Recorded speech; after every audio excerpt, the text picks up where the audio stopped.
Third, social contract theory. According to the social contract theory, the state was the result of deliberate and voluntary agreement among primitive men in a pre-social and pre-political stage, that is, before society or before government came into existence. Before the contract was signed, there was no state and no law. The theory treated the state as a product of a mutual agreement of men created with a definite purpose to serve certain social ends. Thomas Hobbes, John Locke, and Rousseau were the exponents of the social contract theory in the 17th and 18th centuries. First, Thomas Hobbes, author of the book Leviathan, published in the year 1651, through which he explained his social contract theory. The factors that had profound impact on Hobbes are: A. Hobbes had witnessed the chaos and confusion during the Civil War of 1642 and also the execution of Charles I, the Stuart King of England. B. Hobbes was a tutor to William Cavendish, the son of Earl of Devonshire. C. The scientific presentation of the new physical science by scientists like Galileo and others. State of nature. Hobbes' state of nature was pre-social. Man was not social in nature. Man wanted to grab more and more for himself. Man was selfish, and his fear made him fight with his fellow human beings. There was no morality and no sense of obligation. There was no peace, and chances of survival of the weak was difficult. Thus, according to Hobbes, man's life in the state of nature was solitary, poor, nasty, brutish, and short. And every man was an enemy to every man. Thus, Hobbes drew a dark picture of man's condition in the state of nature. In such a condition of fear and insecurity, there can be no industry, no agriculture, no knowledge, no art, no letters, and no society. Might is always right was the order of the day. Thus, it is absolutely clear that it was a state of absolute anarchy. To escape from horror and anarchy, men made up their minds to form a civil society. As natural rights led to anarchy, men decided to surrender them except the right of self-preservation to a sovereign or a group of men whose orders they agreed to obey through a contract. The superior man or a group of men became the sovereign, and those who gave up their rights became the subjects. The sovereign, though a product of the contract, was not a party of the contract. The powers given to the sovereign cannot be withdrawn. Withdrawing powers meant that men will have to go back to the state of nature where there will be anarchy and insecurity. This clearly shows that men had no right to revolt. Therefore, Hobbes believed that for a strong government in England, absolute monarchy was the only solution. Hobbes also held the view that the sovereign should enjoy sovereignty which is absolute, indivisible, and inalienable. Hobbes' theory no doubt has its demerits, but the scientific presentation of his theory is worthy of praise for his era. Points to be noted. A. It is difficult to believe that selfish and bloodthirsty men surrendered all their natural rights to the sovereign and placed themselves at the mercy of the sovereign. B. A contract has to be bilateral. According to Hobbes' theory, sovereign was not a party to the contract. Therefore, the contract was one-sided. C. The contract was binding on future generations. That is, future generations had no say in this contract, and therefore the contract was anti-democratic. John Locke. Locke was the author of the book Two Treatises of Civil Government, published in the year 1690, in which he explained his social contract.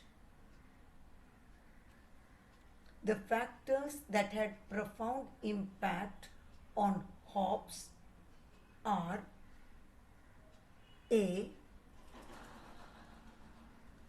Locke had witnessed the Civil War of 1642 and its aftermath.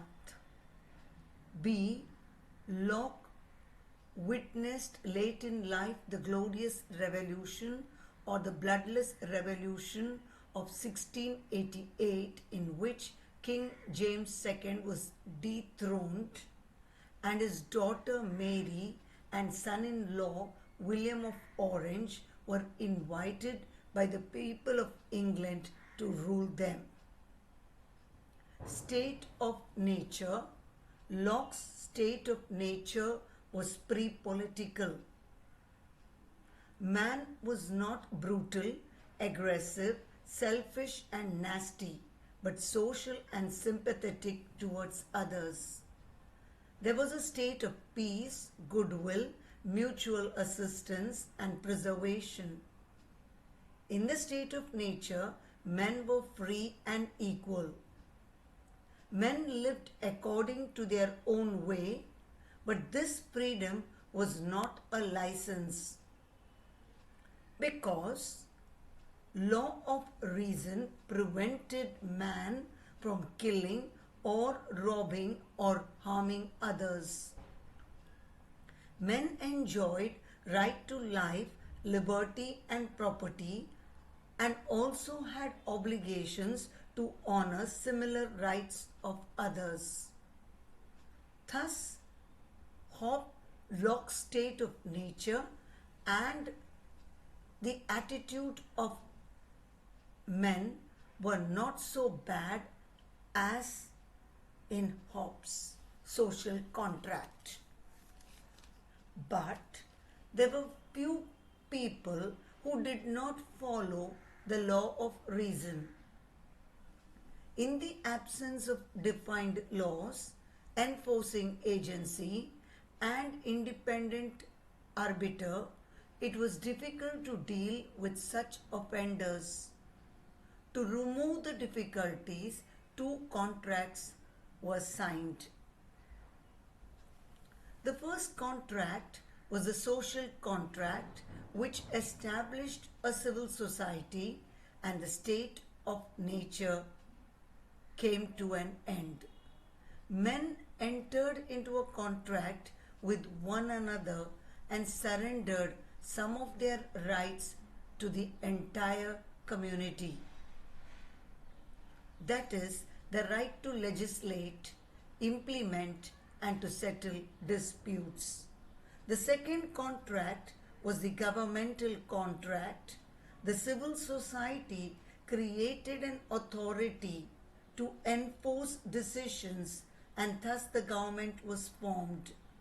The appointed authority had to exercise his powers in the interest of the civil society. If it was contrary to the ends of the civil society, the people had the right to remove the government and set up another government. If the government is removed, society does not disintegrate.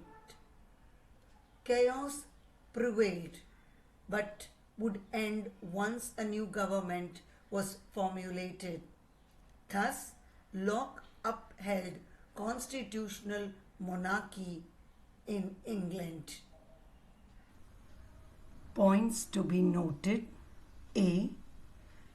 Men do not surrender all their rights. They surrendered the right to define laws, to implement laws, and to settle disputes. B. The social contract was superior to the governmental contract because the sovereignty of the people was upheld. C. The people had the right to remove the government and set up a new government if the government did not fulfill the aspirations of the people. Rousseau, 1712-1778. Author of the book The Social Contract, 1762. State of nature. Rousseau, in his Discourses on the Origin of Inequality, 1755, described state of nature in which A. Man was a noble savage who led a natural, innocent, and simple life and experienced idyllic happiness. B. Men were equal, self-sufficient, and contented. C. Man was kind and sympathetic towards his fellow human beings. D. Man enjoyed right to life, liberty, and property. He had obligations that others also enjoy the same rights. But there were difficulties that arose in the state of nature. The evolution of family, social institutions, growth of population, and private property. Because of these factors, inequalities came into existence in the state of nature. People who were noble savages became selfish and spoke of mine and thine. As a result, the idyllic happiness came to an end. It is here that Rousseau felt that state was an evil. But in his later work, The Social Contract, he began with the statement, man is born free, but he is everywhere in chains. This statement caught the imagination of the people. It is in this book that Rousseau changes view of state as an evil to an instrument for the protection of liberty. Rousseau earlier had felt that civil state had deprived man of his natural liberty, but later justified authority in the natural agreement among men. If man loses natural liberty by social contract, what he gains through the contract is civil liberty.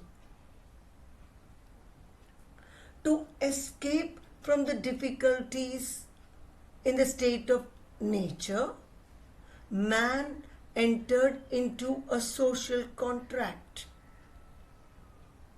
Each individual made agreement with all and all with each. Therefore, there was only one contract, that is the social contract, and this established the civil society. When men enter into a contract, they gave up their natural rights in their individual capacity and surrendered it to the general will, which is the will of the entire body of contracting members. According to Rousseau, no one was a loser. Instead, everybody was a gainer, because when anyone is attacked, society as a whole comes to his rescue. The concept of the general will is of great importance in Rousseau's social contract. The general will stands for the interest of all and not for the interest of any particular individual. The general will is not merely the sum of the wills of all. It is the real will, the rational will of all, which wills the good of all, and it is only one will which expresses the true freedom. The general will harmonizes the interests of each with those of all. Thus, the general will is stable and consistent. Rousseau believed that the general will is inalienable and indivisible. Lawmaking is the task of the sovereign general will. The task of the enforcement of laws is the work of the executive will, which is the agent of the general will. Thus, government is the agent of the people and is subordinate to the people. Points to be noted: loyalty to the state is very essential. Associations cannot enhance the status of the state. If associations exist, they should not come in the way of the state. Individual is nothing out of the state. Individual's life depends on state. there is no need to resist the sovereign.